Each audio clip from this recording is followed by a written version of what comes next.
Hey there, guys, and welcome back to the Travis and Damian Podcast, episode 45. We're available on anchor.fm/Travis Damian Podcast, along with Spotify, Apple Podcasts, Google Podcasts, and many more. If you guys would like to ask us any questions, you can leave a voice message at the Anchor link or in the YouTube comment section. Today, we'll be talking about general gaming announcements like Scott Pilgrim vs. the World and the Nintendo Directs. Then we'll go into our Tell Me Why spoiler discussion. Lastly, we'll dive into the release dates and prices for the Xbox Series X and the PlayStation 5. All right, so the first bit of news, this was dropped out of nowhere. Nintendo just released a video of Hyrule Warriors 2 or Hyrule Warriors Age of Calamity. So obviously this is taking inspiration from Breath of the Wild, and it's supposed to be a prequel to Hyrule Warriors, taking place 100 years before Breath of the Wild and all the events of like the whole like Calamity stuff and things like that. So you're gonna see a lot of those. I forgot what they were called. Oh, Guardians. Yeah, you're gonna see like a lot of Guardians everywhere and a lot of like Ganon's minions and stuff like that. And just how like everything became like went to shit basically. And honestly, I think that's a great idea for a setting for, especially for like a Warriors type game, since it's supposed to be big battles and things like that, and it makes sense being 100 years before Breath of the Wild, because that's when like the big war was happening, things like that. Obviously, it looks like it's just using the engine of Breath of the Wild. I could be wrong, but it looks like Breath of the Wild with the Warriors engine, which is great. I really didn't expect this. I love Hyrule Warriors. It really what got me into the Warrior games to begin with. Because there's Fire Emblem Warriors, Dragon Quest Heroes, which is also a Warriors type game. I'm still waiting for the Persona one. Still, it's not here yet. But yeah, I've always loved their spin-off Warriors games. They put a lot of effort into them. There's obviously a lot of care into the original IP fused with the Warriors DNA, and I'm just really happy to see what they could do with it being like Breath of the Wild based, since they probably have to do some weird stuff. Maybe there's gonna be like maybe you could pick up like weapons, maybe like there's some like Breath of the Wild mechanics in there. I don't know what they're gonna do, but I am definitely excited. I guess the only thing that's like a concern for some people is since Hyrule Warriors was kind of just like a celebration of Zelda in general, there's a bunch of playable characters in that game, which is what Warrior games kind of like thrive on, is having like a bunch of unique characters with like their own moves and stuff like that. With this just being based on Breath of the Wild, there's only so many characters you could really have. Like you have the four like dudes, like the Falco Lombardi guy, I forgot their names, but you know what I mean, like the four Guardian people, like plus Zelda and Link. There could be a few more people, but yeah, it's not gonna be as many characters, which is kind of like, I don't know what they're gonna do with that, since again the Warriors games like to have a bunch of characters, but I guess we'll see. If they can make them all really interesting and like have more movesets than normal characters, then I guess that'll be fine. Yeah. And it's coming out November 10th of this year, which is amazing. I'm very excited for this. So yeah. Yeah, it's coming out very soon, which is good. I think shadow dropping sort of like release dates and things like that, like it can sort of backfire on you because there's not like too much hype and too much buildup, but at the same time, it's very soon, so people can get like super excited for it at the same time. But I've dabbled in Hyrule Warriors. I didn't finish it. I did have a good time with it, but I just didn't get a chance to actually like sit down and fully complete it. But it taking place 100 years before Breath of the Wild, I think makes sense because of the war and everything.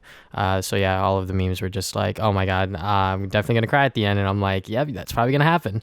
Yeah. If you love Breath of the Wild, yeah, you're probably going to have some emotions by the end of this Hyrule Warriors game. But yeah, the concern with the characters, I can see that. But I'm not entirely sure if the game's going to be as long as Hyrule Warriors sort of thing. You know, it definitely could be like a shorter title. Still at $60 because, Nintendo loves being like, our IPs and our games are very highly valued and things like that. So, but yeah, I am looking forward to it, but not like super excited sort of thing. I'm very hyped. Next we got here is Crash for Tano gameplay. So they brought like a different dimension version of Tano, who's like the original female Crash Bandicoot character from like Crash 1 or whatever, but she's from a different dimension and she's hella buff and she looks pretty cool. And her gameplay style is very different from the others. She obviously uses a lot of like brute force just because of like her size and things like that. But yeah, the game still looks fun. It still looks like another Crash Bandicoot game. They once again showed off like the alternate levels with like the sort of black and white color scheme. And yeah, if you pre-order the game digitally, you could get the demo now. So if you want to play the game, you just gotta get it digitally, which personally I'm not gonna do that. I'm just gonna wait for release day because I don't want to really spoil myself too much in terms of like what the game has to offer. But the game is still scheduled for October 2nd, which is less than a month, which is very cool. Yeah, I think her gameplay looks really good too. Again, I mean, I like that they're having a bunch of different characters, but I know this is the last one. I think this is the last like playable Hmm. character. Because again, I don't like it when games kind of like stray too far and like just have a bunch of different characters. But Yeah, I it mean, seems. Oh yeah, like, yeah, go on. yeah, for like this one, when it comes to like different characters, I know what you're saying. Because like when I think of that, it's like Slide 3, where like they just have like a Yeah. bunch of dumb characters, and I'm just like, this gameplay style is way too different. But it looks like all of them are like, just like platformers. So I'm not Mhm. too upset about it, but I can see what you're coming from. Yeah, and I was about to bring that point up too. I'm like, I wouldn't mind that usually, but it seems like most of them are playing the same exact way as Crash, with maybe like a different move or something. Hmm. Like, Cortex is still like platforming, but he can like shoot things, like freeze them or make them into like bouncy things or whatever. And her her gameplay, she has like a grappling hook and things like that. So again, it like changes the gameplay enough to be like nice variety, but not enough to make me like annoyed at it. So yeah, I'm really looking forward to this game. I really do hope it's good. I'm gonna wait for reviews first before like I really get it. But yeah, Hmm. it's looking really good so far. So yeah, I'm very excited for Crash 4. Yep. All right, so now we got No More Heroes 3. It has been delayed to 2021. I honestly didn't even know people thought this game was coming out in 2020 because they didn't really show much of the game. They just showed that like, oh hey, it's coming out. Hmm. So I didn't even know it was supposed to come out 2020. So yeah, it's been delayed to 2021. Yeah, definitely because of COVID. Like Yeah. it's another sort of thing that got affected because of it. But yeah, I just hope that when the game does eventually come out and drop, hopefully it's good and enough people actually play it, because I know the No More Heroes spinoff, I don't think it did that well. I'm not entirely sure because not a lot of people Yeah. really talked about it.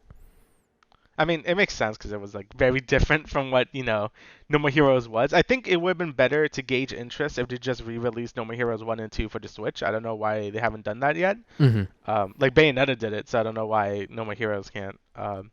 But yeah, I still, because I never really played No More Heroes 1 or 2 either, so I would love to play like a collection on the Switch. And again, I think it'll be better to gauge interest. But Yeah. yeah, hopefully No More Heroes 3 actually comes out and it's good. So Yeah, that's just like my main concern, because when a game gets delayed, it just like it what's it called?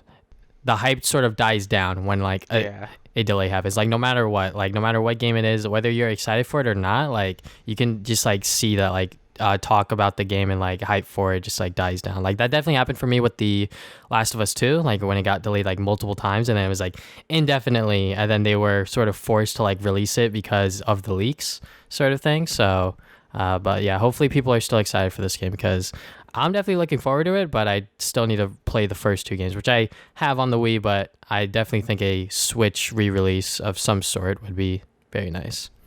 Yes. All right, so next piece of news, very exciting. Scott Yeah. Pilgrim versus the World. The game, the complete edition, is coming out for Xbox One, PS4, Switch, PC, Uplay Plus, and Stadia. So they pretty much covered all digital platforms for this game. And the reason why people wanted this game to be re-released is because it was taken down off of the PlayStation and Xbox stores for the 360 and PlayStation 3. So a lot of people were like, we want to play the game because it's actually really good. And I Hmm. am fortunate enough to be one of those people that did play it when it did come out. It's a really fun beat 'em up. You're not going to beat every single level on your first try. This game definitely requires trial and error. But the soundtrack, the sprites, like everything about this game is just like really good for a beat 'em up, and I really enjoyed it.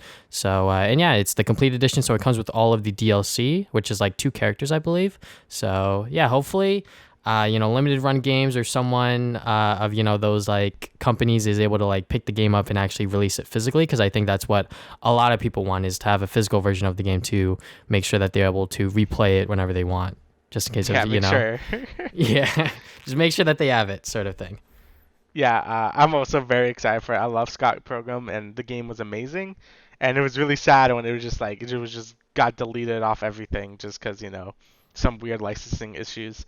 So I'm Hmm. really happy they finally got like things back together, and now the game is finally coming out again.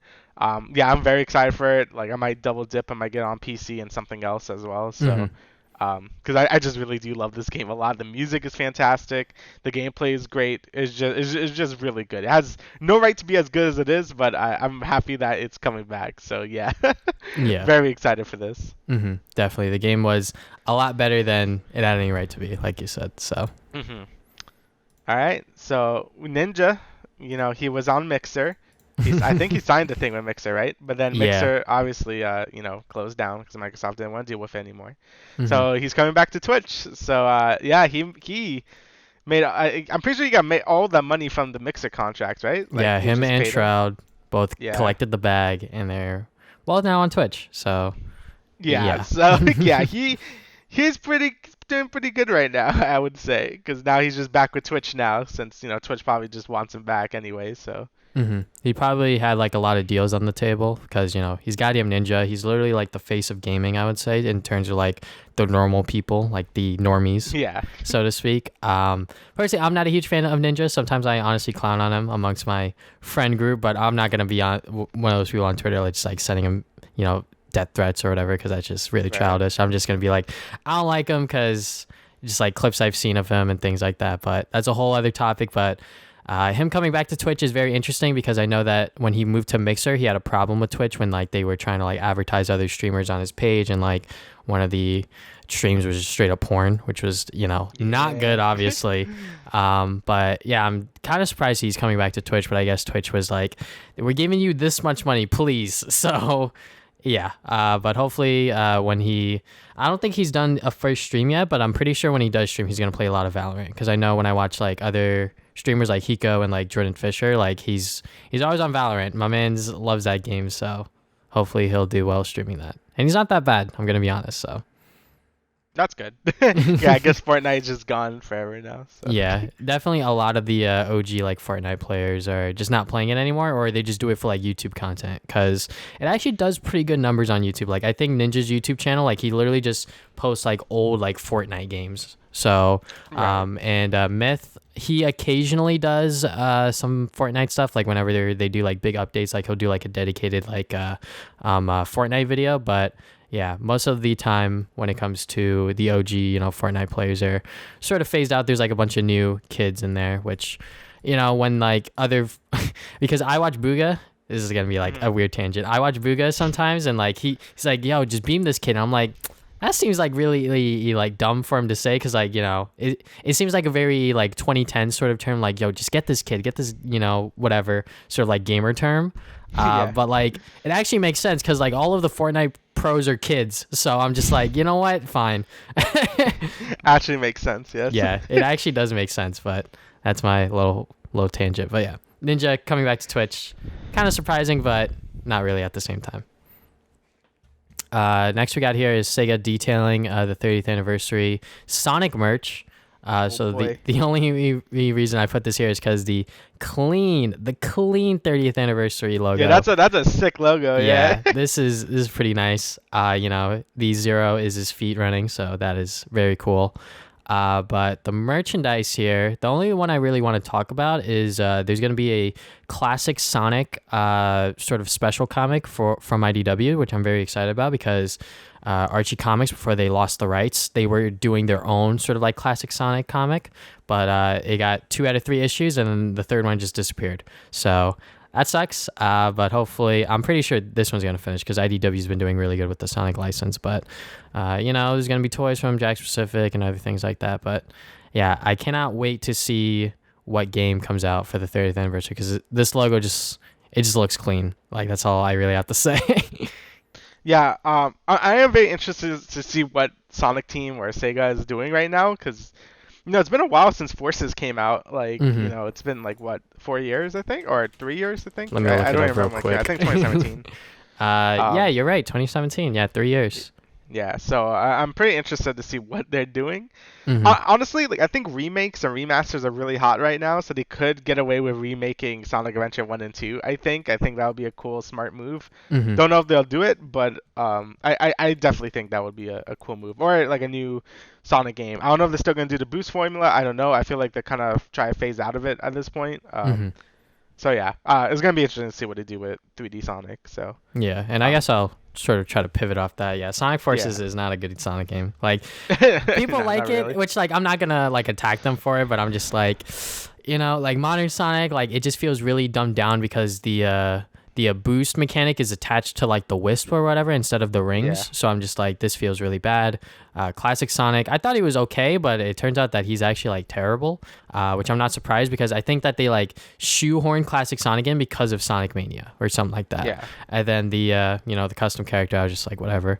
But yeah, I'm definitely interested to see what Sonic Team has been cooking up for the past couple of years. I wouldn't be surprised if it is another dull like Sonic Forces, but I'm hoping that it's not another L sort of thing. Yeah, they kind of need a win. Yeah, they kind of need a W somewhere because I think remastering SA 1 and 2 would definitely be a smart move.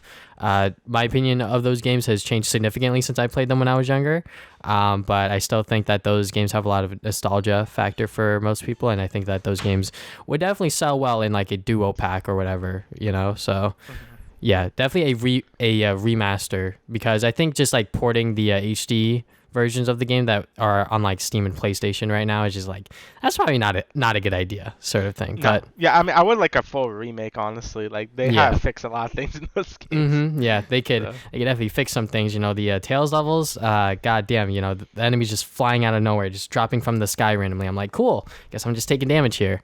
But yeah, definitely. They could definitely fix up some things, especially in the Rouge and Knuckles levels. But I'm gonna go past that. all right. So next we got a trailer for Twin Mirror. So this is Don't Nod's next game, and apparently it's self-published by them as well. It's gonna be on the Epic Game Store, which I know some people might not like that, but whatever. But yeah, from the trailer, it looks really cool. It feels very David Cagey, which if you don't know, David Cage is the guy who made Detroit, Heavy Rain, and stuff like that. Since I Mhm. believe it's supposed to be the same format where it's like just one game.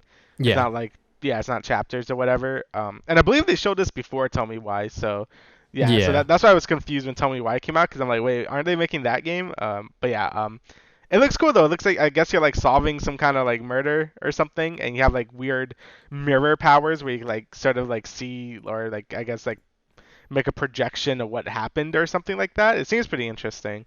Mhm. Graphically, it looks way better than any of the other games they have done. Like, it definitely looks a lot better than Tell Me Why and Life is Strange and things like that. So that's pretty cool. Acting looks pretty good. Things like that. Can't really say much because it's a narrative game, so you can't Yeah. show that much in a trailer. But the premise itself seems pretty cool, and it's coming out December 1st. So yeah, coming out real soon.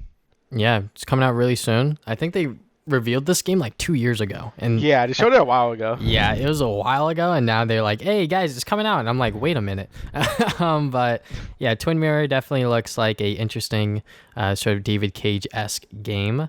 I think the initial trailer that they showed off was like he like woke up from like some hangover and there was blood everywhere or something like that, like blood on like his shirt or whatever. So he's probably gonna like try to piece the puzzle together on like what happened during that day. But yeah, it is one game which I think is something that they should probably get more familiar with because like we'll get into Tell Me Why later, but that episodic formula I think is like sort of phased out now, just because Yeah. like Telltale, like they did well with that formula, and just like how people consume media in 2020 is way different from like 2012 or whenever the Telltale Walking Dead season 1 came out. So yeah, definitely excited for this one. Hopefully it's good.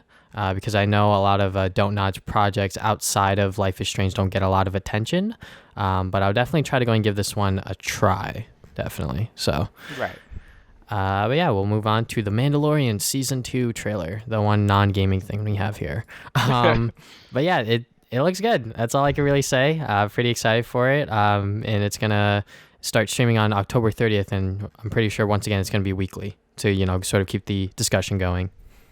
Yeah, it seems like Disney likes that weekly format, and it seems that a lot more people are doing it again. Mhm. Just so again, the show stays relevant for like way longer, so more people could watch it and like hear about it, which it Mhm. makes sense. I mean, I love binging stuff. Like I rather binge things, but I sort of get where they're going with it, with that here. It seems like they put Baby Yoda up front and center now. Mhm. Since he's not really like a mystery. Well, he is a mystery, but you know what I mean. Like, we all know he's there, so they Mhm. really put him like front and center and things like that. I still love that the show uses like a bunch of practical effects and things like that, puppets and things like that. I think that's great. I think that's what makes Star Wars really cool. And when they add CG, kind of looks like, not great. So yeah, I'm really looking forward to this. I hope, because I really like Mandalorian season one. Like I did like it a lot. But I felt like in the middle of the season, it kind of like lost focus a bit when it like was just doing episodic episodes, which is fine. Episodic episodes are fine. But I felt like the strongest episodes are when it had like a central plot and things like that. So like the first few episodes and the last few episodes felt a bit better just because they were focusing on like a certain thing. Yeah. So I kind of hope there's a big like story arc in this one, with the child or whatever. That's what I hope for. And I'm fine with one or two episodic episodes, but I definitely know they're not the strongest point in my eyes of the show. But yeah, I'm definitely looking forward to this. It was a pleasant surprise, when it first came out. So I'm looking forward to seeing more stuff here. So yeah. Yeah, definitely the episodic formula. When it comes to like releasing a show like this, I think it's fine. Honestly, I know a lot of people when the Boys season 2 dropped on Amazon, a lot of people were upset that they weren't able to binge watch all of the episodes like they were with season 1. But I think Amazon's just like trying it out, which I don't see why they shouldn't. Just because they're nowhere near Netflix, and I'm pretty sure they're nowhere near Disney Plus either. Despite Disney Plus coming out later than them, I just think that Amazon like Prime Video or whatever like their services, I just think that there's not like a lot of like really great shows that people are really talking about outside of The Boys. For me personally, that I've heard. But yeah, Mandalorian, very excited about it. It's definitely going to get people to reopen the Disney Plus app once again or resubscribe sort of thing. So Yeah, it's definitely gonna be a show that gets a lot of people back in. All right, so last we got here, I'm just gonna intro this Nintendo Direct Minis. So we got the general one, and then we had a Monster Hunter one. The Monster Hunter one, I got no comment on, to be honest. It's more Monster Hunter, but the mini one, there is more Monster Hunter, Disgaea, a sniper game, and some other third-party titles. I'm gonna be honest, guys, I didn't watch it. I just like looked up what the announcements were, and nothing really caught my eye. But it is what it is. It's a Direct Mini. I'm not really too concerned about it, but I'll let Damian talk. Yeah, but besides, for me, I know something was off when they were live streaming it, because I'm like, oh wait, they didn't live stream the last two. It was just they just uploaded the video. So I'm like, all right, so maybe there's something big. And literally the first thing to show was Monster Hunter. I'm like, oh shit, like I did not expect that. Apparently it was leaked the day before, but I was so busy with all the PS5 stuff, which we will get into. But yeah, it totally caught me off guard. Again, I knew they were making let me just explain this real quick. So the Monster Hunter development teams usually are like split in two. Usually there's ones that make like the mainline, or the quote unquote mainline games, which is like Monster Hunter World, Monster Hunter 4, and things like that. And then there's another team that usually made the portable games, which made like the Monster Hunter Generations and Monster Hunter like on the PSP and stuff like that. So this is from that team, and usually they add like more crazy stuff, and it's like usually very exciting. And from this trailer, it looks like they're adding a lot of cool stuff. They have like this sort of like grappling hook bug thing, which looks really cool. And it seems like you could grapple anywhere, which is really cool. Like you don't need to have like any sort of like geometry to like swing onto or anything like that. The bug just sort of like flies and like swing to it, which is super neat. I always love like mobility in Monster Hunter games. That's usually my favorite sort of play style. I love like insect glaives and like the aerial style from Generations. I just love that stuff. They're adding dogs. You have dogs now. So usually you just have these the palicos, which are like your little cat friends that will help you out and stuff like that. Well, it looks like now they're adding like sort of like a dog support like pet, and you can like ride them and stuff like that, which is really cool since you can like ride them to like move faster, so you don't have to waste your own stamina and things like that getting up to a monster and things like that. Obviously the game's going to be Switch exclusive. This is a Switch exclusive game. I don't see them really adding it to other platforms. I don't really think there's a point. Like, they might just wait until the next Monster Hunter game. It makes sense because the Switch never got Monster Hunter World, so it makes sense that this is exclusive to that. And yeah, I think the game looks great for a Switch game as well. It seems to be, apparently it's using the RE engine, which is what Capcom uses for all the big games now. Obviously with the new Resident Evil games and DMC5, they also use it on. So it seems like they're using it for this game as well, just, sort of scaled down for the Switch. And I think it looks really good. I really didn't expect them to go for a Monster Hunter World art style for like the next Switch game, but it seems like they are, and it seems to run really well when you're fighting a monster. It gets a little crusty when you're like swinging around. Hopefully they can fix that before the game comes out. But obviously, I expect it to be a low crusty because again, it's on the Switch. But But yeah, I'm hoping they announce like a new weapon or something. That would be really cool. But just the introduction to the dogs and the grappling hook looks like it's going to add a lot of cool things to it. It seems like they have a bunch of the things from World into this game, like no loading screens between like areas and things like that. So yeah, it seems like it's taking all the improvements from Monster Hunter World and adding into this game, but also keeping it more of the old style Monster Hunter where the areas are a lot less cluttered with stuff and it's just mostly you and the monster and like a big map. So I've always preferred that because I feel like a lot of the stuff in Monster Hunter World could sort of like block my view and stuff like that from actually fighting the monster, where I was like fighting the terrain more than the monster at some points. So I'm kind of glad it's going more to a little more of an open sort of map where it's just kind of just you and a monster, which is what I prefer. But yeah, the game looks great. I didn't even say the name. It's Monster Hunter Rise, and it's coming out March 26th, I think, next year. So yeah, I am very excited for this. Totally caught me off guard, and I'm always hyped for more Monster Hunter. I love that series. So yeah, and I guess the other thing is Monster Hunter Stories 2, which I'll talk about the first game because I actually like right when they announced it, I'm like, oh, I have that game. Let me play it because I actually bought it about like a month ago because I did want to play it anyway. But yeah, they announced a sequel to it, which looks really good.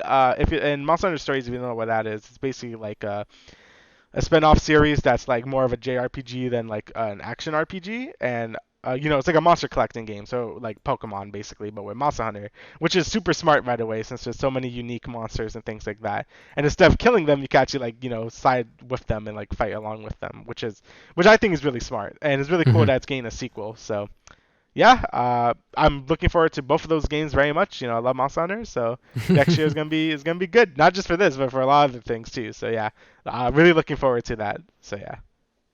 Okay, well, that concludes the general news. We'll do recent activities. I'll go first because my list is not a list this time.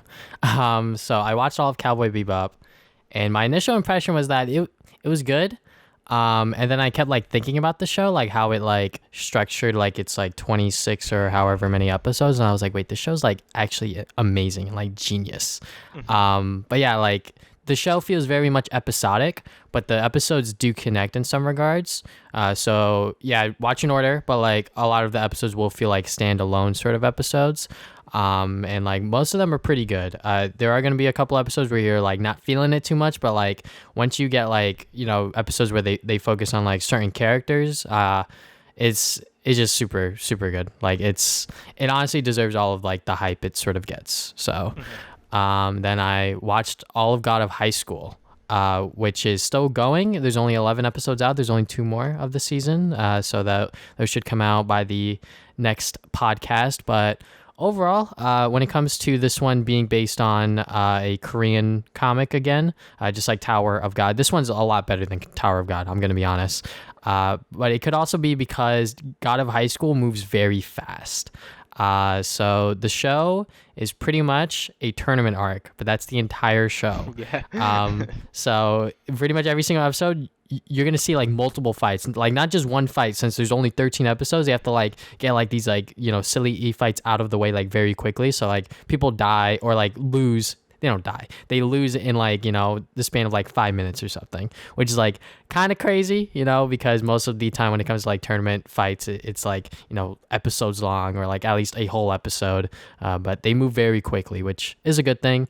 The animation is pretty good too. This is once again, since it is just like Tower of God, this is a Crunchyroll original, and I think that they put a lot more time into this one compared to Tower of God. Sort of like made it look like most animes compared to like Tower of God trying to be like unique or whatever. But yeah, God of High School, I like it so far. It's definitely a slightly above average shonen. I think that Tower of God sort of like the bar I would set for like an average shonen sort of thing.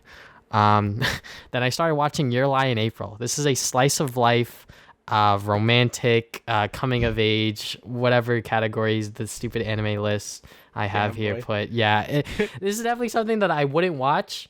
And also there's a lot of music. So like the 2 main characters, they play the violin and the piano, and like it honestly sounds pretty good for like a anime obviously, but like it's obviously something that I wouldn't watch. But it's pretty good. I'm like 6 episodes in. I'm like really liking it. This is my first slice of life anime, and I'm enjoying it so far. Then next I read the whole Teen Titans Beast Boys sort of like graphic novel or whatever. And just like the Raven one, it's pretty good. It like sort of like reestablishes who Beast Boy is, but like in this new sort of world. It's a coming of age, high school sort of thing, just like with Raven, but like different because this is a different character in Beast Boy. But if you like the Raven one, you'll probably like the Beast Boy one, and they're both like pretty good like coming of age stories. And now they're gonna make like a book where they're both together or something like that. I'm not sure how that's gonna happen, but I'm very excited about that one. So All right. that's my list. So yeah, my list is also pretty small. So I just added this like literally right now, Super Mario 3D All Stars. Literally came in like 30 minutes before we started the podcast, and I played a bit of Mario 64. Mhm. And honestly, I think that's all I need to really give a good opinion on the collection itself. Like a lot of people are saying that, obviously the games are all great.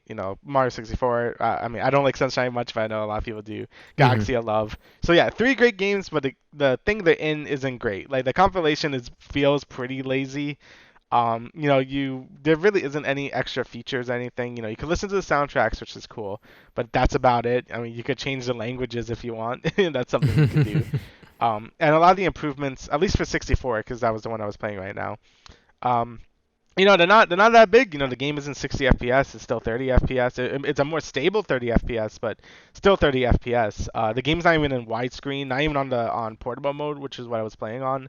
The game is still on like a different aspect ratio. It's not full screen. And yeah, it's just like here's the game, but they're like in HD, I guess, and that's about it. Um, and yeah, it definitely feels a lot lazier than I wish it was. I wish they put a little more effort into it. Again, I kind of wish they put more effort into Mario 64 in particular, just because, as the 35th anniversary, I was hoping they would really put a lot of work into maybe remaking Mario 64, or at least making it look way prettier than it is now. Because like I said before, when this got announced, our expectations for these type of like remasters and remakes are a lot higher, thanks to like what Sony's been doing with the Insane trilogy and Reignited trilogy and stuff like Activision. that. Yeah, Activision side. Yeah, it's okay. I made that mistake on my Smash tier list video, and I got called Yeah. out for it. I was like, oh shit, wait. Yeah, sorry, Activision. Yeah, Yeah, even though yeah, yeah. I don't want to say good things about them, but yeah, they did pretty okay with that. I guess it's Mhm. more like vicarious visions and things like that. But yeah, we've just been spoiled with things like that now, and I think having a collection like this feels very underwhelming, especially for $60. But besides that, the games are still fun. Like Mario 64 is still super fun. Like I was playing it right now, I'm like, oh yeah, Mario 64 is really good. So I just wish they put a little more effort into it. But it is what it is, and if you want it, it's there for a limited time for some reason. So yeah, get it if you like Mario. But if you don't and you rather just play the original releases or on an emulator, because you could probably get a better frame rate and have widescreen, then I guess do that instead. But yeah, it's all right. I'm gonna enjoy it because I love Mario. But yeah, definitely underwhelming. And like I was saying before, I was playing Monster Hunter Stories. I just started that yesterday because I actually bought a new 2DS, which are not in production anymore, by the way. 3DS is dead, which Yep. that was super last minute news. But yeah, 3DSs are now gone and not in production anymore. But I actually bought this new 2DS about through 2 months ago, I think. I bought it along with this game and a few other games that I wanted to play for quite a while. And the release of Monster or the reveal of Monster Hunter Stories 2 made me like, oh yeah, I should play the first one because I have it. And yeah, basically like I was saying, it's basically Pokemon but with Monster Hunter. And if used the two really well. You still have the same hub town like you do in Monster Hunter. You could kill monsters to get like their parts and make weapons and armors and things like that, just like Monster Hunter. The sub quests and stuff like that, again, just like Monster Hunter. But the battles are not action based or turn based, so. And the way that works is you have you and a monster. So you actually fight the monster along with your buddy monster, and you can switch between your different monsters as like party members and things like that. So like battles are always going to be like doubles, I guess. And the combat is pretty cool. Basically your basic attack function works as like a rock paper scissors mechanic, where you have like power, speed, and technical attacks, and each one beats each other. So you have to like read what the monster is going to do and then attack with that right counter.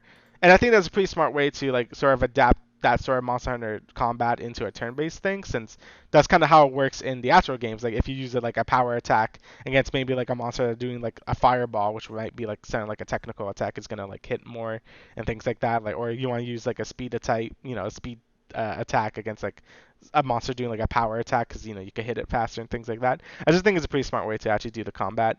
And of course, you have your classic like skills and things like that, like any other JRPG.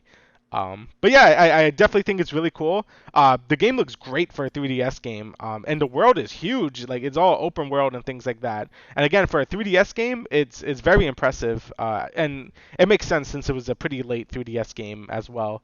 And again, shows what Pokemon could be doing, but it's not. So yeah, it really does get me kind of angry too, because I'm like, Game Freak could put way more effort into these games, but they just don't. And it seems like this team that made Monster Hunter Stories is kind of gets that. Since I love Monster Collection games, and there's not enough of them, so I'm happy that this is getting a sequel and that the first game is as good as it is. So yeah, I'm having a good time with it, and hopefully I can play more of it later. So yeah. All right. Well, now we'll talk about Tell Me Why, Yeah. Dontnod's latest project that they finished up last week. 3 episodes in total. It is on PC/Xbox, and you can play it on PC through the Xbox Game Pass, which Damien did. I already talked about the game in my own dedicated video, but I will add on to whatever Damien has to say after he does his thing. So take it away again. Okay, so yeah, episode 2 and 3. I thought. Let me just get my general thoughts out of the way. I thought it was really good. I liked it a lot. The game is very small scale. There's no, going over the border patrol. There's no like giant twister that ruins a whole town. It's very, very personal. Very like a tiny story, just on these 2 characters and like their little town and stuff like that. And I really did like that. I know some people might not, especially with the ending on who like what the big thing is. It kind of feels a little underwhelming at first, but it's also like that's pretty realistic. So yeah. Mhm. But yeah, overall, I thought the game was really good. I thought the writing was really good. I honestly think it might have been their best writing they've done so far, just in terms of like characters and things like that. Because again, everyone feels a lot more three-dimensional. No one's really thrown to the side just because of what they've done and things like that. Like, I mean, maybe one character, but but for the most part, a lot of characters feel like they actually like forgive each other. Like they didn't know what they were doing. And I don't know. It just feels a lot more three-dimensional than the other games don't have done, which is Life is Strange 1 and 2. But yeah, maybe overall I still prefer Life is Strange 1 just because I just really liked Life is Strange 1. But Mhm. Tell Me Why was definitely felt like a really good like game, especially after Life is Strange 2, which we both expressed we were a bit disappointed with, Mhm. in lack of better terms. But yeah, I thought like Tell Me Why is a really good game. Just don't expect anything as like bombastic as Life is Strange 1. Like it's a lot more of a personal story and a lot smaller. But I think it did a good job with the 3 episodes it had and things like that. Um, so yeah, I guess now we could go into more spoilery type things. Yeah. So spoilers. Yeah. Just a So warning. Just skip to the Xbox/PlayStation discussion. But yeah, tell me why. In terms of spoilers, the big reveal at the end with the store owner slash like the politician was Tom. like your Yeah. dad, yeah, Tom or whatever. Yeah, I mean, like you said, seemed realistic. I didn't have like a huge problem with it. I was just like, no way they like introduce a new character at the end here, and I'm like, he's like the one character we haven't like really interacted with in a while. So he obviously knew something, and like he was in like a spot where he thought he did the right thing, but he obviously didn't. And he was like, yeah, we were like helping you, giving you free handouts or whatever. But I guess like the mom was also going through like her own like personal like struggle of like anxiety or whatever she was like battling with. Mhm. But like the puzzles in episode 3, I just have to say this. What the hell? She made all that? What? That's kind of crazy. And kind of cap, to be honest. But yeah, I mean, those puzzles were fun to do, but I was like, she made all of this? Like, Yeah. and no one knew? Yeah, that was the only like sort yeah, like the only part that didn't really make a lot of sense. Again, the game is pretty grounded and there's not I mean, yeah, you have the twin memories and stuff like that. But I guess that's the only thing in the actual game that's like she made all of this like Hmm. these elaborate what do you call those things? The chat rooms. What do you call those? Escape rooms. Yeah, she made Escape like these rooms, yeah. escape room like puzzles all by herself. I'm like, all right.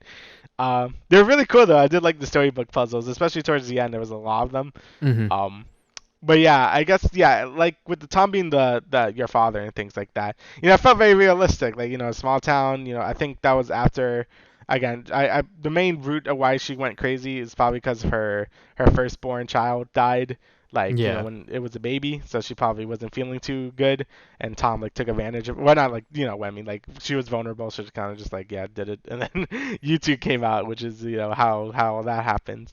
So it makes sense why her life wasn't great. You learn again later in the final act of the story that her mom was like not great to her, or her whole family really wasn't either. They want her to be things that she wasn't, and it kind of ties in with Tyler and things like that. Like his mom was gonna accept that he wanted to be a guy and things like that.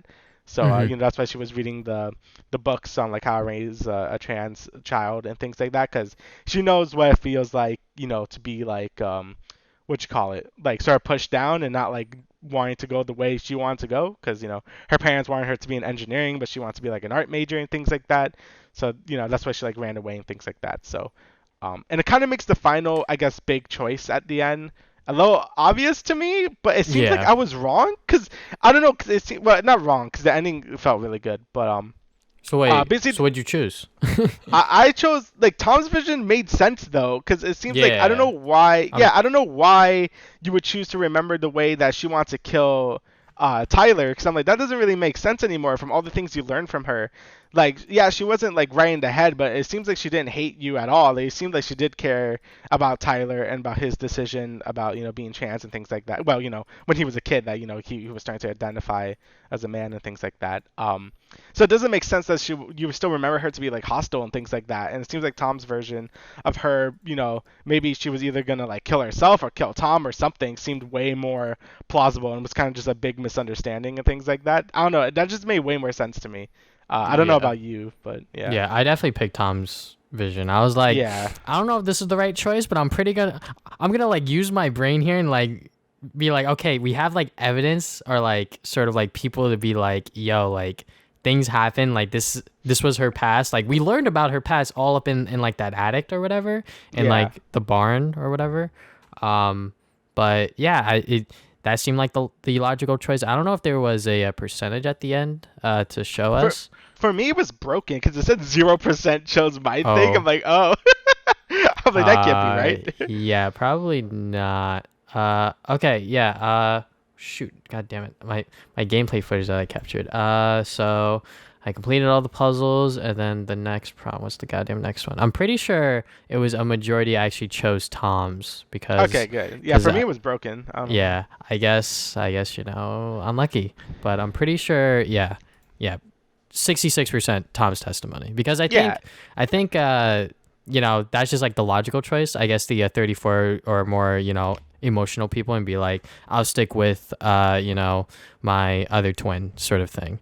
But yeah, like episode 3, we literally just Yeah. learned so much more about like the past, and yeah, it just seemed That's what I logical. mean. It makes sense too, because Allison, the whole like last bit of the game was like having panic attacks and crap, Mm-hmm. because she so it makes sense for her to really face that this is what actually happened and not keep living in that false memory anyway. Like it just makes more sense like narratively and things like that. I guess that's the only downside about this game is like the choices don't really matter too much. Like it's kind of like inconsequential most of the time. Yeah. I mean, it doesn't. That's actually one big positive I could say about Life is Strange 2. Like I think it did a pretty good job with the choices actually did kind of matter a bit more, since there's a lot more endings. Mm-hmm. This game kind of just feels like no matter what you pick, it's kind of just kind of be the same thing anyway. Which Yeah. is fine. I mean, like I didn't really have that much of an issue with it, but yeah, that's definitely a bit of a weaker part of the game. And there's just little decisions you can make, like Tyler hooking up with Michael, I think his name was. I did it anyway Yeah. because I'm like, it would do Hmm. it. I was like, what, fuck it. Yeah, I did it too. I was like, you know what? Let's go and get my boy a boyfriend. Why not? Yeah, dude. Yep. So, but yeah, definitely overall, I think Tell Me Why, like, as the overall story, I thought was fine. Like you said, like it's a very, very grounded game, very small, not too much crazy stuff going on, because it's focusing on the small town and going down memory lane and trying to figuring out what their past really meant and why their mom did what she did. And yeah, the whole with Allison having that like anxiety / like panic attack towards the end made sense, because she did kill their mom and she was like Yeah. holding on to that guilt for a while. And I think like the subjects that they touched on throughout this game, like Tyler being trans and the anxiety and stuff, I thought was touched on very delicately and very smartly. Like it wasn't like played for show, and it wasn't played just to be there. It actually was a part of the story. So Yeah. Yeah. I don't know. I just thought the game did a good job just being really grounded and things like that. Again, maybe it might be boring to some people because like nothing really crazy happens. Because even like the death of the mom is kind of like it was all mostly just an accident and like kind of just like a bit of a tragedy, but it's nothing like super malicious, I guess. Like even Tom is a scumbag, but he's not really like an evil guy, you know. He's kind of just like kind of a dick. So, because I was really expecting the game to like jump the shark at the end and like Tom just had a gun and he was gonna like shoot one of you or something. But none of that happened. Like it was very grounded, and I don't know, it felt kind of refreshing, honestly. I kind of did like the way it went, and yeah, honestly, I thought it was just a really good low game. I don't know if it's worth $30. Definitely a great Game Pass game though. Like, if you have Game Pass, it's definitely pretty good. But yeah, overall, I really liked it. I thought the puzzles were creative. I liked the characters. I didn't really hate any of the characters. I generally did like start feel a bit connected to them, things like that. Just because again, the game is focused on one town with this small group of characters, which I think is for the best with these type of games. And yeah, overall, I thought it was pretty good. It's definitely a lot better than Life is Strange 2, and yeah, I would say it's like a good follow up, from like Life is Strange 1. So yeah, definitely. I really did like the smaller scope because characters we know in episode 1, they all carry on throughout the entire pretty much season. Some of them are sort of shafted, like I think Tom's wife, like we don't see her anymore outside of episode 1, but she drops notes and whatever because you could like read them. So but yeah, like she's still in the story, but she's not physically in the story, sort of thing, which is fine. I just think that Donut did a pretty good job, and God bless Xbox Games Publishing or whatever, the Xbox Game Studios, because the game looks great. It works well, but yeah, definitely. Yeah, there was a little Master Chief Easter egg too. Oh, really? Very end. Yeah, like when Tyler's looking at the house, cleaning up the house for the last time. If you go to his car for a little bit, he has like a little Funko Master Chief pop like in his car. So that was pretty neat. Okay, I did not catch that, but yeah, definitely. I guess that money for publishing definitely helped in like the graphics and things like that, because the game honestly looks like the best game Donut has made so far. So yeah, I think the lip syncing was really good, because lip syncing is usually like a big problem with the Donut. last Life is Strange games. Yeah. So yeah. Honestly, the game did look really good. And yeah, overall, I thought it was really good. It was worth the playthrough, and I think if anyone's looking for like a nice little grounded game that they could beat, and maybe I think it's gonna be like 9 hours, because I think each episode took me around 3 hours. So yeah, it's not too long, and it tells a pretty interesting story. So yeah, I really enjoyed it. Definitely. Okay, so now we'll get into the Xbox and PlayStation stuff. First, we'll do the Xbox because it's gonna be very quick. So the funny thing how this happened is that someone just leaked it on Twitter. Some random ass user just leaked the Xbox Series S, which is like the junior sort of like Xbox for the next generation with no disk drive, and the games are gonna look slightly worse or whatever. So Xbox were kind of like, oh, shit, we gotta like actually officially reveal this. So I guess they got their graphics team on board. They got the V-roll footage ready, and they just gave us the news and the price and release date. So the Series S is gonna be $299. And they're going to have a $25 a month payment plan for 24 months. Then the Series X, which is the main console for the generation, is going to be $499, $35 a month payment plan, same thing, 24 months. And it's going to launch on November 10th, and pre-orders start the 22nd. So that is 4 days from now, which is pretty good. They gave us pretty much everything everyone wanted. If you're interested in the Xbox, the pre-order date, the price, the payment plans, and honestly, the payment plans is like sort of like the goddamn, what's it called? It's just a nice little extra thing, I guess. Right. So yeah. So yeah, definitely to anyone that's interested in the Xbox, you got this to look forward to. But I'm definitely interested to see how Xbox is gonna go, because I know that they are very much consumer friendly, because most of the games are going to be playable on PC. So. Yeah, that's why I don't really feel the need to get an Xbox. Especially from this gen, like late this gen to like now next gen. Like I don't really see any reason for me to ever like get an Xbox just because they're so generous to like PC players. So it kind of feels like my whole gaming thing is complete with a Nintendo console, a Sony console, and a PC because it kind of just acts like an Xbox as well. Plus, Mm-hmm. I could play exclusive PC stuff as well. Um, but I do commend them for like being so consumer friendly. Even with like their consoles, they still have the lowest price console with the Series S, which is $300 as opposed to the discless version of the PS5, which is Mm-hmm. 400. So yeah, they definitely still have the advantage there with the cheaper price. And the Series X is 500 as well, which is same thing as the PS5. And again, Mm-hmm. they did a good job. I know it got leaked, but I think they still did a better job than Sony. Like, announcing when it was coming out, the payment, pre-order starting at a specific date so people are ready for it. Like, maybe if someone wants to call out work, so they can pre-order and things like that, which we will talk about with the Sony pre-orders. So yeah, I think Microsoft did a pretty good job with the reveals of these. Again, I don't really care that much because again I have a PC, but it's good for anyone that is looking forward to the Series S and X. So yeah. Yeah, definitely. Bravo to like sort of Xbox being very consumer friendly because I think that will help them in the long run. But short term, definitely like I'm pretty sure in terms of like console sales, PlayStation's probably gonna sell more. But who Yeah. knows? Pre-orders haven't started yet for the Xbox, so that thing could also sell out instantly. But yeah. Now we'll get into the main PlayStation event. So I'll let you go first because the first big Yes. announcement was it's pretty surprising. Yes, sir. So Final Fantasy 16 was officially announced and revealed. So the reason why I'm more excited in this than I should be is because this specific Final Fantasy is being developed by Business Division 3 in Square Enix, which are the same team that made Final Fantasy 14, and it's going to be led by Yoshida. Like Yoshi P is what we call him in Final Fantasy 14. Basically, he Hmm. was the main producer of 14, and a lot of people from that 14 team is working on this. And you could definitely tell if you ever played 14, the vibe of this game is very, very 14. And I'm very excited for that because I love 14. It's one of my favorite RPGs, like just like overall. Like I love it. Shadowbringers has been absolutely amazing. You probably heard me talk about it too much already.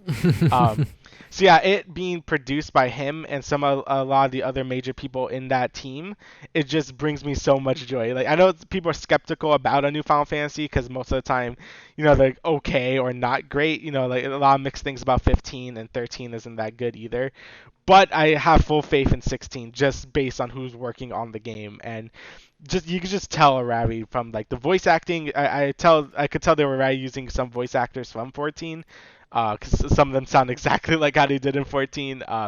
It being more medieval, which 14 is more medieval based anyway, which I also think is good for this series because I think the series was going a little too modern. Like 15 had cars and stuff, and like, all right, let's just focus on like more of the fantasy aspect of Final Fantasy. I think that's a smart move as well. The combat from what they shown looks like DMC for some reason, which looks amazing. I heard they got a DMC battle director as well into the team, so it's definitely showing here. Like I don't even know if the game's gonna have party members or anything. If it's like I don't know, it looks crazy. Like I'm down for like a DMC like Final Fantasy. That looks sick. Um, and yeah, like the music. Oh, the music sounds so good too. It sounds like the Soken, which is the main music composer from 14 as well. So yeah, I am very hyped just based on who's working on the game. And it seems a lot of people are feeling that way too. Like I have blind trust in this man to make a great Final Fantasy game. So I'm hoping it delivers. Apparently, it's gonna have more news in Tokyo Game Show, so I think it's gonna have more news in there. So yeah, or I think it's next year actually. But either way, it seems like the game's still far ways off because Hmm. anytime Square Enix shows a new game, it's always like fucking like 4 years away. So yeah, we're just gonna have to wait until then. But that's just how it is. But yeah, I'm very hyped for it just based on who's working on it, and I think the trailer they showed itself was pretty hype. So yeah, I'm really looking forward to this. Yeah, definitely pretty exciting stuff because when I was watching I was like, this looks like a new Final Fantasy. And like, I'm not a Yeah. Final Fantasy guy, but I'm like, this looks like a new Final Fantasy. And then it was, and I was like, oh, okay, cool. And it's gonna be a PlayStation 5 console exclusive, and it's gonna be on PC. So yeah, you're gonna see a lot of console exclusives, which we'll touch on later. But next game here, we're both obviously very excited about this one. Spider-Man Miles Morales. It is gonna launch with the PlayStation 5. We got to see in this like sort of gameplay story sort of mix of a trailer. Miles' mom is leading a election rally. We got to see his best friend Genki. That the Tinkerer seems to be the main villain this time around. And then the gameplay, once again, it looked very similar to the PlayStation 4 game, but not quite, in my opinion. They implement Miles' moveset with the shock and the invisibility, which is very cool. So I wonder how that's gonna, sort of change up gameplay and sort of combos, because it's a year after the first game, and he looks very much like proficient in these like new moves that he's acquired from the Spider Bite. But yeah, before I move on, your thoughts, Damien? Yeah, I think it looks really good. Like graphically, it looks very pretty. It's a nice. I already thought the original Spider-Man looked pretty good, but this one looks really good. Like the way Miles uses his like sort of like Venom strike thing looks super cool. Like it's all like electricity and things like that. Him going camouflage also looks like a really neat gameplay mechanic and things like that. And I think they can make the combat really exciting just based off those two, like his unique abilities that Peter Parker doesn't have. So, but yeah, I guess the main criticism could be like it just looks like the first game again, which it kind of does. Like the combat and things do look like the first game, but I love the first game, so I don't really see that as an issue. And yeah, I just think it looks really neat. I think obviously I was gonna buy it. I already bought it. Like I pre-ordered it. I got the Ultimate Edition. Okay. So yeah, I guess we could talk about the Ultimate Edition as well. Yeah. So the game is actually coming to both PlayStation 4 and PlayStation 5. Yeah. So to anyone that was only gonna buy the PS5 for this game, now you have the choice to either still buy the PlayStation 5 or just get the PlayStation 4 version.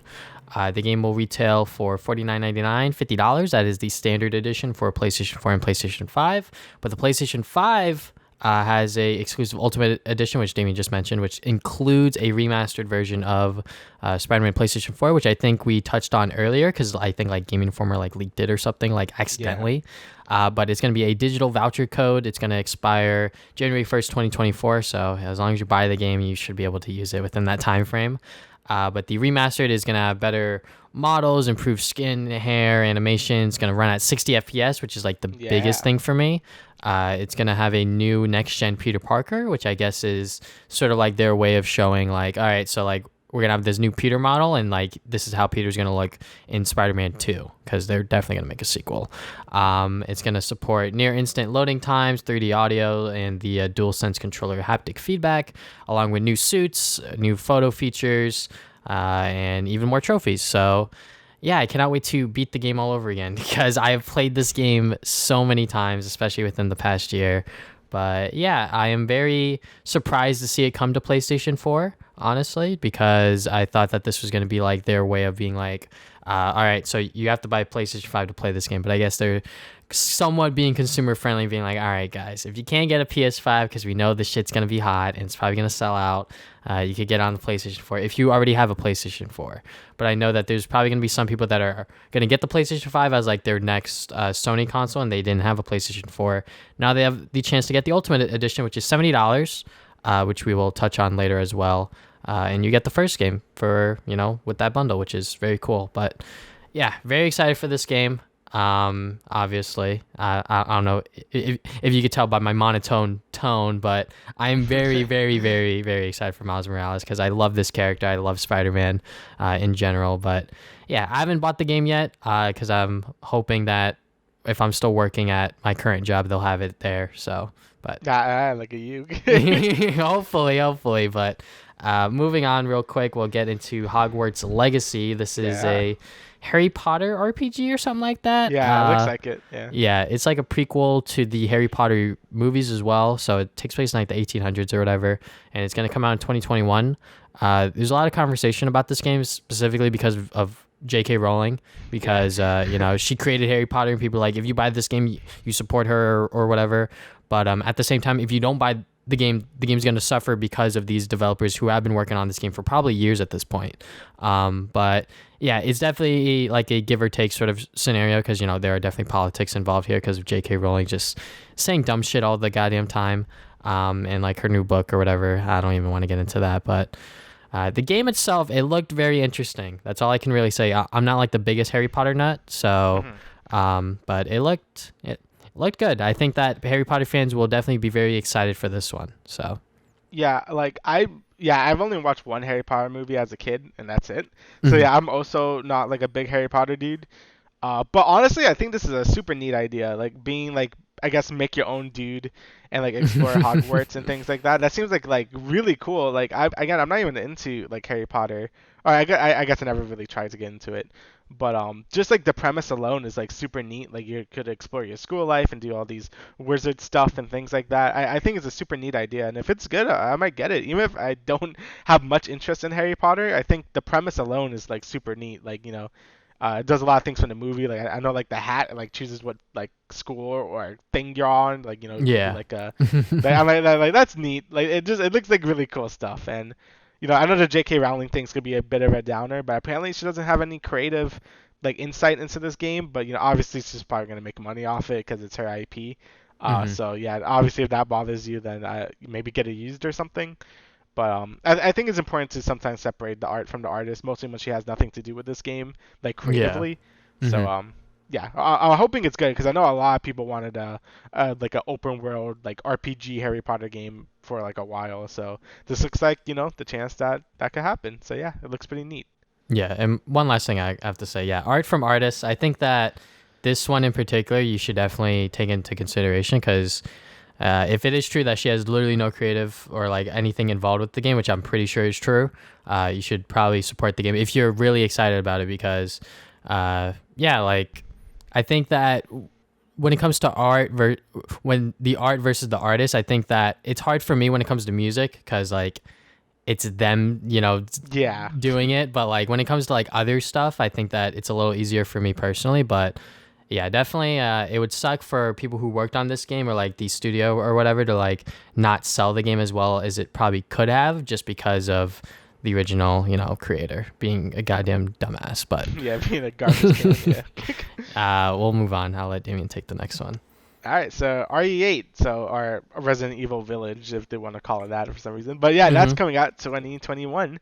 And again, I don't know too much about Resident Evil. I played 5 and 7, so yeah, I need to play the other ones. But it seems a lot of people are saying that this one is really based off RE4. Like there's a lot of things that are very similar to it. Like I think the merchant at the end is from Resident Evil 4. I could be wrong though, so don't quote me on that. But yeah, and it makes sense since Capcom is also gonna remake Resident Evil 4 as well. So it makes sense that it maybe want to like have some connections to 4 and things like that. I still love the theme, being all snowy and more Victorian and stuff like that. Like in the first trailer, I think there was like werewolves and crap like that. I think that's really cool. I think it's like a different direction that Resident Evil is going in, and I think Capcom has just been on the ball lately, with all their games.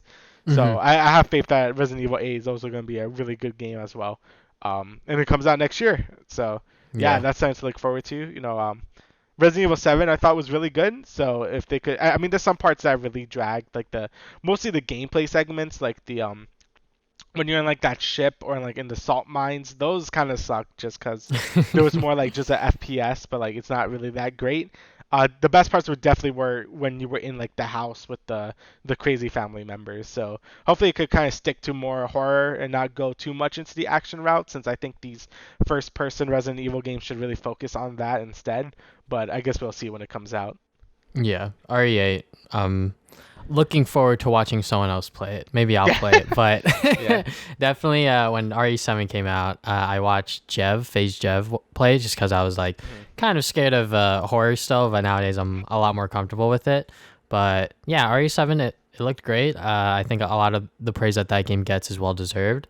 So I'm hoping Capcom is still, like you said, keeping that ball rolling and making sure RE8 is as good as it can be and probably sort of coincide with RE4. So very exciting. Next game we got here is Deathloop Quarter 2 2021, which is more exact compared to the other release dates we got here, just like 2021, and it's going to be a PlayStation console exclusive, but it will also be on PC.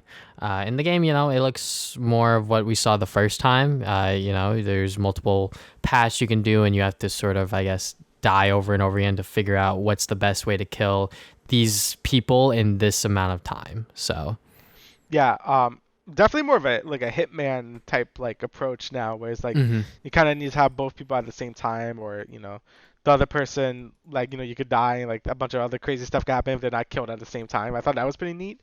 Um, what was I gonna say? I mean, yeah, basically the trailer did look like the same. But I still think the game looks sick. Like, I think it's a really cool concept for, death looping and things like that. And it's made by Arcane, people who made Dishonored and Prey. So I don't doubt it's not going to be a good game. hmm But yeah, I do want to see more of that other lady that's supposed to be killing you, since they keep showing her, but I still don't know what she's supposed to be. Like, is she another player? Is she like some other thing? Like, it's gonna be hmm interesting to see what that other character is supposed to do or be. So I'm very interested in that. Yeah. Um, and I mean, I might not get it on the PlayStation because it's a FPS. So I'd rather get it on PC. But hmm I guess we'll see how long. I don't know if it's gonna be like just launch exclusively, like it's gonna be like what do you call it, a time exclusive on the PS5 and then later come on PC, or if it's just gonna be on PS5 and it comes out at the same time on PC. I don't really know. So I guess Yeah. we'll see. They didn't give us details on that, but yeah, definitely that game looked pretty cool. So. All right, so DMC5 Special Edition. So Capcom said they weren't gonna do it, but it did it anyway. Um, And yeah, so the big thing with this is you can play as Virgil, which you couldn't play as in the original game. There was actually a lot of spoilers in the trailer, but whatever. Oh yeah, I guess they just whatever. yeah, they really didn't care. But anyway, it looks sick. I love DMC5. I thought it was fantastic. And being able to play as Virgil is always really cool. He looks really neat to play as. I think this is like the super hard legendary Death Knight mode or whatever, which is like a shit ton of enemies everywhere. There's turbo mode where the game is just like faster and things like that. And it's going to be, I think, $40, and it's going to be digitally available at launch of the PS5. So that's something I'll probably pick up because I love DMC5. I definitely think it's my favorite one, and it was just really good. I really liked it. And being able to play as Virgil looks like a really fun time. So yeah, I'm looking forward to that. hmm Yeah, definitely. Excited to see how this one does because they're just adding another character, and it's also going to be a launch title, so this might give people a chance to play the game if they didn't already. Hmm. But yeah, it said digitally at launch, so I'm assuming the physical version might be a little delayed or whatever. But yeah, next thing we got here is a new FNAF game. Did not see this coming. I don't know why I put a P there. FNAF. Jesus Christ. Yeah, I don't know, but yeah, new FNAF game. I honestly thought this series was dead, but I guess they're making another one, and it's gonna be on PlayStation 5. I know for some reason this game is super popular amongst kids, which is weird Yes. because it's sort of jump scary and stuff. But But kids love that. Like kids, I yeah, don't I know why guess. kids love that stuff. I don't know why. I guess. I mean, yeah, it just seems interesting to see another FNAF game come out after so much time has passed since the last one. I know a lot of people, including myself, like to watch like the game theory videos where like they talk about like the lore of FNAF because that stuff's honestly the most interesting part of like this franchise. Yeah. But yeah, it's a new FNAF game. Pretty sure you know what to expect at this point. Honestly, it's kind of just impressive that I'm like, whoa, it actually looks like a game now. Like it has like Oh yeah. graphics. It actually has graphics now. Oh my god. Yeah, definitely impressive with the how far this man has come to make like FNAF into what it is now. Yeah. So yeah, that's gonna be interesting to see. Again, I'm not really into like the whole jump scary type horror games most of the time, so probably hmm not gonna play this. But cool for anyone that likes FNAF. hmm All right, so next, this is probably a big one. Is Demon Souls is gonna be a launch title. So I didn't expect that, and I know for a lot of people that's gonna be a straight up like a console seller right there. hmm Um, and yeah, they showed some gameplay as well. I think the game looks beautiful. Like it looks Yeah. very good. I never played. I haven't played any Dark Souls games, but this might be my first Souls game I really try to get into. Since they look like they're my jam, I just never had time to really like get into one. hmm And yeah, the game just looks fantastic. I don't know what else. Like graphically, it just looks great. To show some boss battles, to show like you like fighting some monsters and things like that. And yeah, it's gonna be a launch title, which is crazy. Yeah, FNAF or fucking FNAF. What Yeah, is wrong with FNAF. me? What is wrong with me? Demon Souls or Demons Souls, Yeah, Demon whatever. Souls. Yeah, Souls-like game coming out at launch. I think a lot of people are very excited for this because I think the original came out on the PlayStation 3 very And early that's it. on. Yeah. Yeah, and it was only on that, so now it's coming to another PlayStation console, which is very exciting. And I might pick this one up too myself, depending on how the bank account's looking. Gonna be honest, because that PS5 is $500 something, so I gotta pay that Yeah. off first. But yeah, Demon Souls, whatever.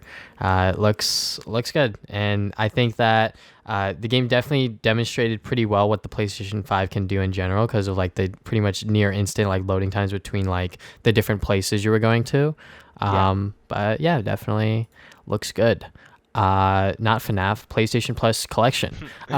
So this is pretty much sort of quote unquote Sony's answer to Game Pass, but not really because it's a lot of Yeah. PlayStation 4 games. So if the PlayStation 5 is your first ever adventure into the PlayStation family, this is great for you because now you could get to experience a lot of the PlayStation 4 games for free with a PlayStation Plus subscription. So I wonder if PlayStation will eventually turn into or like make another like PlayStation Plus sort of like collection, but with like their newer titles. And I wonder if they're gonna do it simultaneously like what they do with Xbox. I doubt it though, because I'm pretty sure they want people to buy the game at launch and get those sales numbers up and look good. But I'm pretty sure Xbox doesn't really care about that. But yeah, free PlayStation 4 games to anyone that has a PlayStation 5 and has PS Plus, and it's gonna be available at launch, which is very cool. So Yeah. I think that's a really neat thing for PlayStation to do. Just like play some of our like great PS4 games and things like that. Maybe they could get people into those IPs. They have like God of War and things like that. Like I think Uncharted, I think was one as hmm well. So yeah, that's a pretty neat way to get people excited for whatever next game they have next and things like that.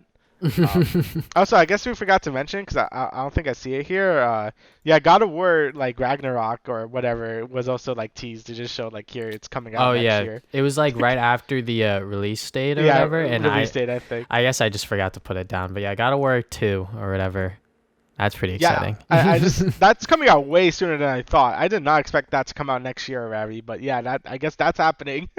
Just hmm dropped that out of nowhere. I just wanted to bring that up before we talked about the price and stuff. Yeah, definitely God of War. I know a lot of people are very excited, despite like the teaser itself being like extremely short, but like has people excited because Ragnarok, and if you know that mythology behind it, it is very exciting because I think Thor. Spoilers for God of War, by the way, but like Yeah. they definitely tease Thor at the end of the game. It's like a secret ending. So like I didn't see it, but just I YouTube saw it it. real quick. Yeah. Yeah. So, but yeah, God of War 2, very very very cool. Uh-huh. But now we will get into the prices and release dates. So, I think I'm not sure if I mentioned this earlier, but I feel like Sony were kind of forced, or like I think Sony to begin with they were waiting for Microsoft to make their move, and then they were gonna announce their prices. So like if Microsoft went higher, Sony probably would have went higher just to like match them. But they were like, all right, 500's like the max they went. All right, I guess we're also doing 500 for the disc PlayStation 5, and then 400 for the digital. And then the release date is November 12th for US, Japan, Canada, Mexico, Australia, New Zealand, and South Korea. Then 19th for the rest of the world, November 19th. So yeah, I mean, I think that those are the prices that I think I expected personally. Mhm. I don't like if they went higher, I wouldn't have been surprised, but I just would have been like, shit, that's more than 500 now. But yeah, I think that this is sort of expected. I think some people are going to gravitate towards the digital version just because they think that they're going to be saving $100 up front, which they will be. But I will put this out there is that when you buy a digital only console or when you go digital only like willingly, you're limited to just the digital store, especially on console. Because at least with PC, like with Steam and like the Epic Game Store, at least you have like code sites like Kinquin, G2A if you still want to use that, to like get like codes from like other places that will be on sale. And also like with Steam, like their sales are kind of crazy. I'm pretty sure with Xbox and PlayStation, their sales are not as crazy as the PC and stuff. So when you're saving that $100 up front, you're 100% going to be paying more in the long run for games.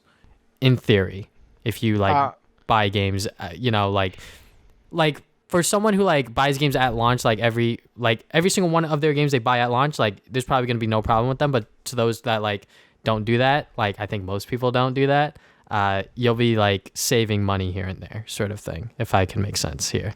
Yeah, no, that makes sense. I mean, I'm definitely my PS4 is basically all digital, but I still went for the disc version because I think not having a choice just feels too limiting. Like I'd rather have a disc drive than no disc drive. And I probably am gonna start getting more physical again. I was just really lazy. I mean, it also doesn't help that COVID. Yeah. But I want to get a lot more games physically, like for all the new games that were coming out this year. But a lot of it was getting delayed. Like Xenoblade was coming out like maybe like a week after its launch came out. I'm like, nah, I just canceled my pre-order and just bought it online. Or I bought it on the eShop. And same thing with a lot of the like Ghost of Tsushima and things like that. So I just ended up buying it digitally. But I'm probably gonna end up buying a lot more things physically again. But again, I think physical or digitally is nice because you could be lazy about it. You can just buy it on there.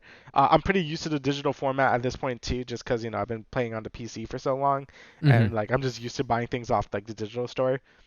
But it's nice to get things physically, and mostly if you could get good deals on physical games and stuff like that, as I think they tend to go on sale faster than on digital things. Because on digital storefronts, you have to wait for those big sales, like some summer sales or winter sales and things like that.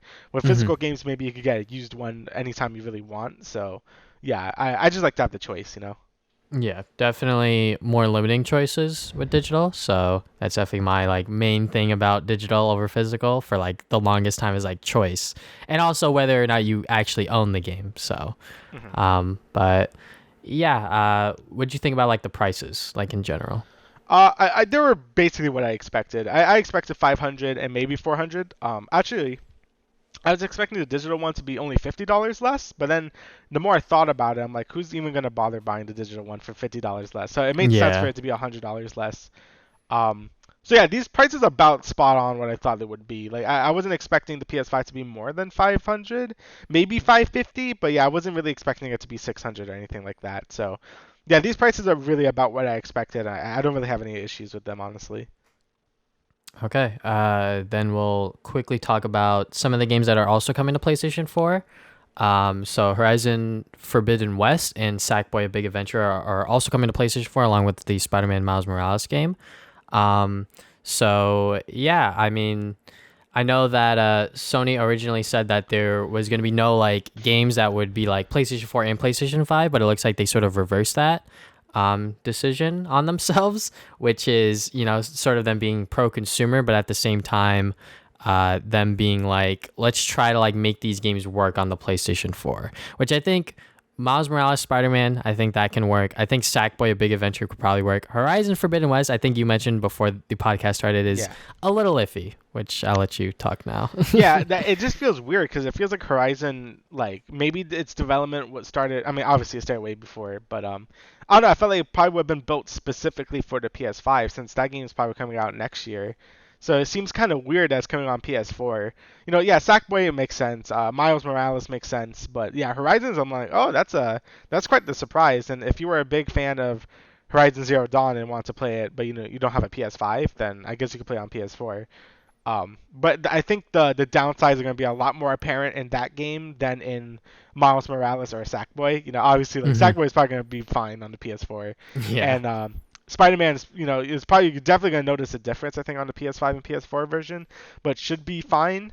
Horizon, I feel like, is definitely going to take the biggest hit from PS4 to PS5, just because I feel like it's going to use a lot more of the technology in the PS5. But I guess we're gonna have to see when it actually comes out. But yeah, definitely a bit pro-consumer, I guess. If they want to make more money, they could be like, here, if you can't buy a PS5, it's okay. You can play like the first few big games on your PS4, but then you're gonna have to fork over 500 to play anything else. So.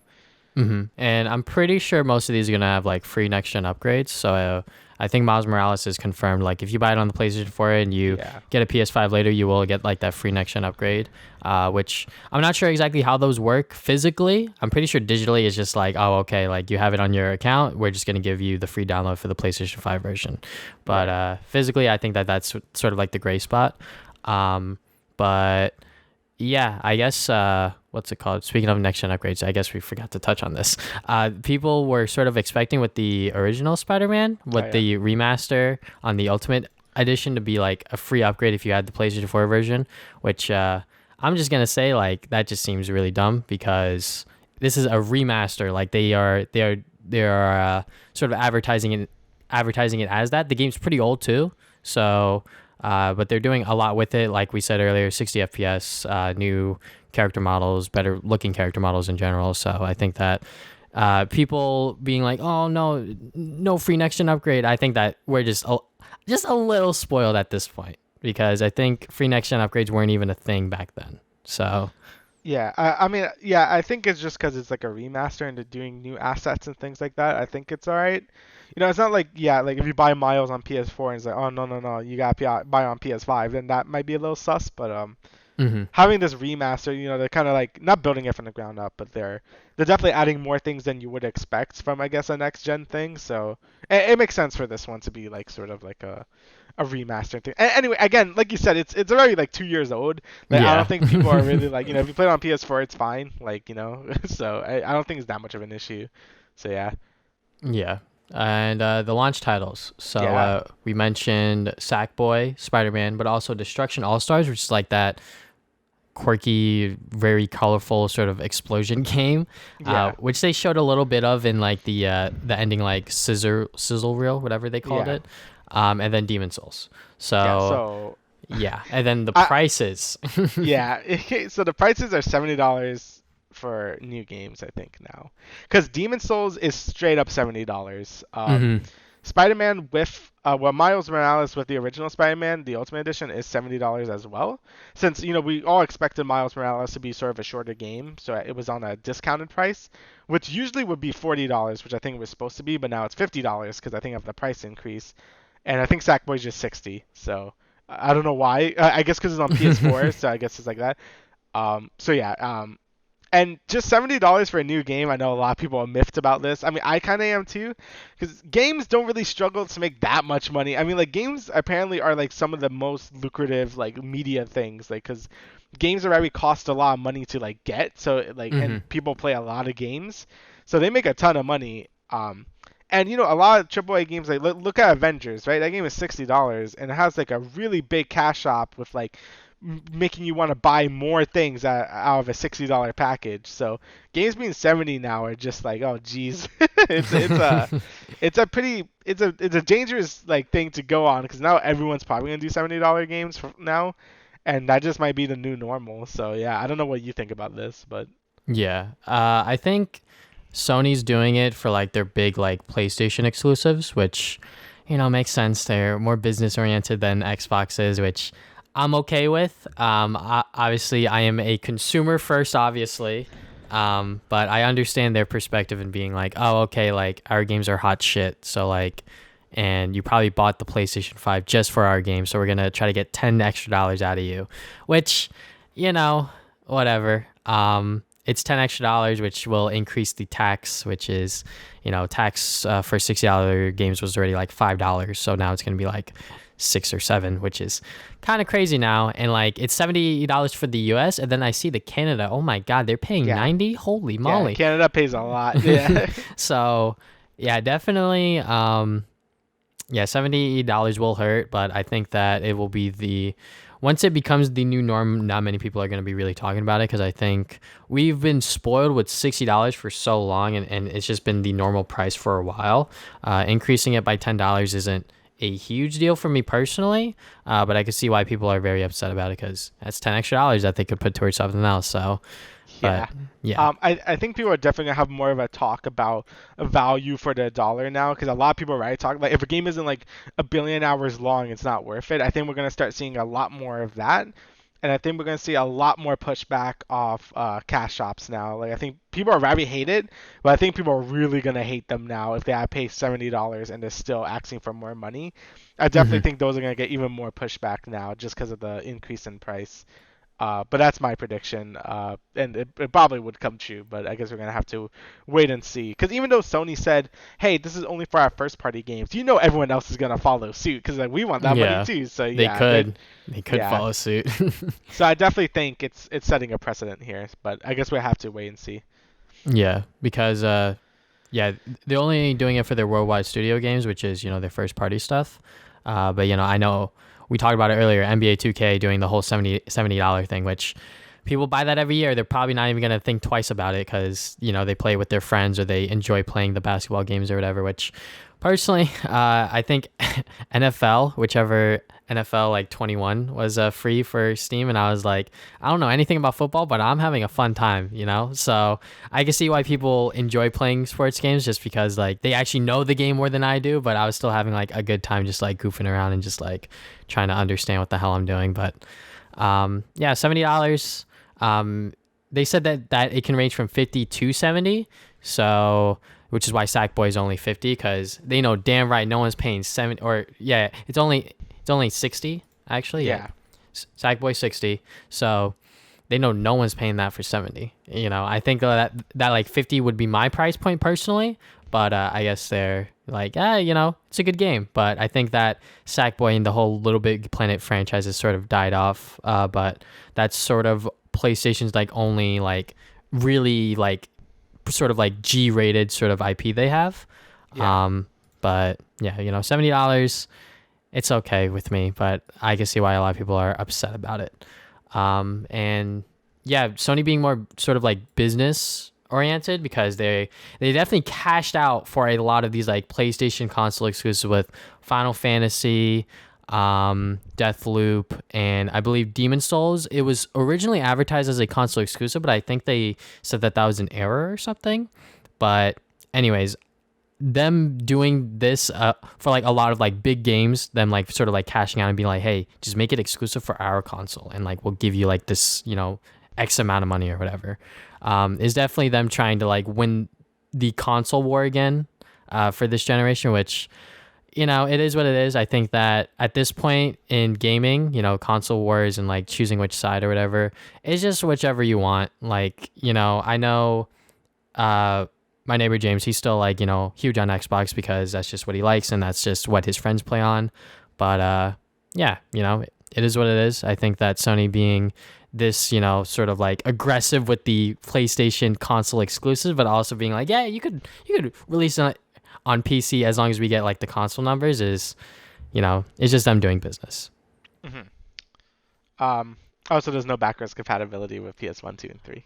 Yep, they officially confirmed that again, which might be a little disappointing for some people, but I think that we knew that, or I knew that personally, since they were like no disk drive and one had a disk drive and one didn't. So I was like, all right, there's probably no backwards compatibility, which Microsoft, like we said earlier, very, very consumer friendly. I think that the Xbox Series S and X are very much backwards compatible with a lot of the Xbox library in general.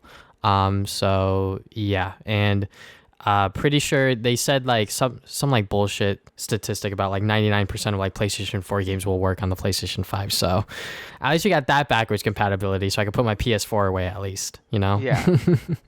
Yeah, I mean that's good. I at least expect a console to play the last gen like console. Mm-hmm. Like, I mean, I was still hoping for a PS3 backwards compatibility because I really want to get rid of that thing. But I still have my old fat one from like 2007, so like it's still working, but I'm afraid it's gonna die on me soon. And it's still like a lot of PS3 games I really want to get it to, but yeah, unfortunate but pretty expected. And I'm just happy it's PS4 compatible anyway. All right, so Yeah. last thing we got to talk about real quick is just pre-orders. So obviously Microsoft was like, hey, yo, so September 22nd, you can pre-order our console. And Sony said that they were going to give people a huge heads up when it came to pre-orders, but they obviously did not because right after the event, some store retailers just started putting them up.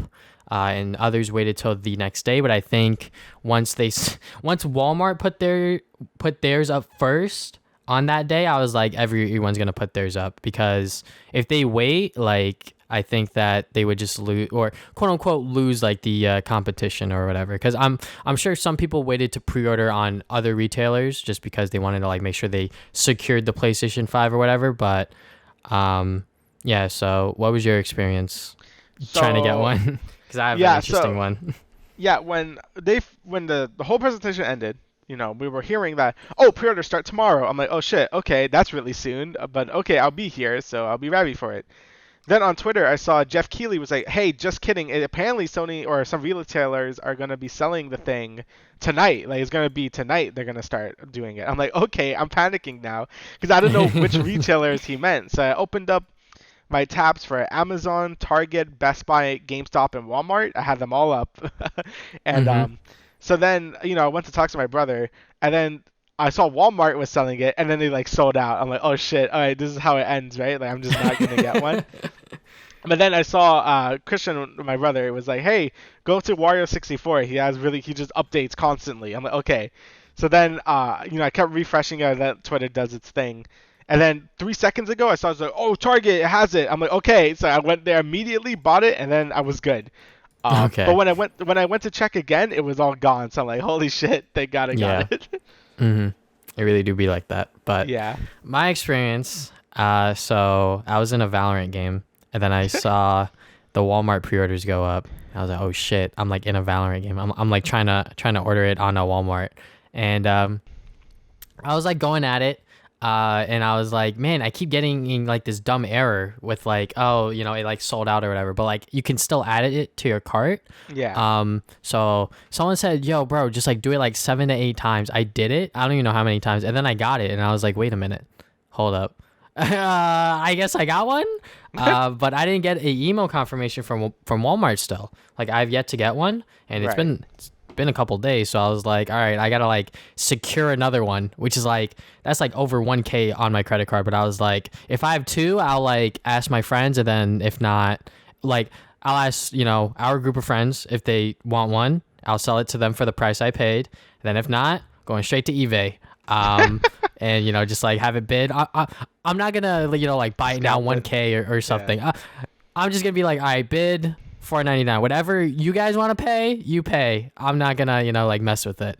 But then, like you said, Target went up, and I was also doing Wario 64. Like right when Jeff Keighley was like, pre-orders could go out today, I was like, all right, Wario 64, his Twitter notifications on, and I was like, I am camping this guy's Twitter.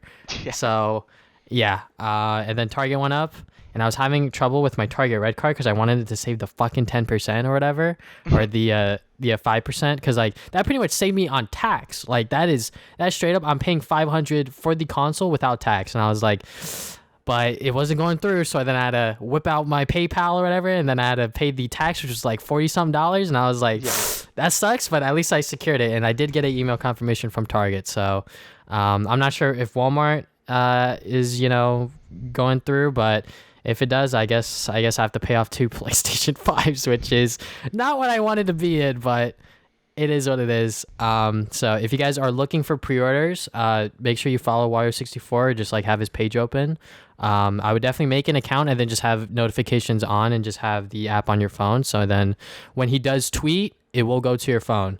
And some outlets have like restocked recently, so like I think Best Buy was the most recent one or whatever. And if you did sign up for that whole like PlayStation pre-orders invite thing, they are still sending out emails, so be sure to keep your eyes out for that. But yeah, good luck to anyone trying to get a PlayStation 5, because I'm pretty sure this one's gonna be hard to get, like 100%. Yeah, definitely gonna be annoying. I mean, I also pre-ordered again Spider-Man. I pre-ordered. And I also pre-ordered Sackboy because I'm like, fuck it, this is good. Sackboy. Yeah, but I'm pretty sure when it comes to like in-store stuff, GameStop's the only one doing it right now. Maybe, I'm not entirely sure. I was at Target today, but I didn't like go back there and like ask about PlayStation 5 pre-orders because I'm not gonna be that weird because I already have one. But yeah, just like call stores, see if they're taking pre-orders. I'm sure at this point GameStop, they're probably all out of pre-orders because, if they wanted one, they probably went the night of or the day after, and hopefully they had them. But yeah, it's definitely gonna be rough for anyone trying to get a PlayStation 5, and hopefully the scalpers don't get most of them. Right. But Is there anything else you'd like to add, Damien? No, I think that's everything. All right. Well, thank you guys for listening to the Travis Damian Podcast, episode 45. We will see you guys 2 weeks from now with another episode. See ya.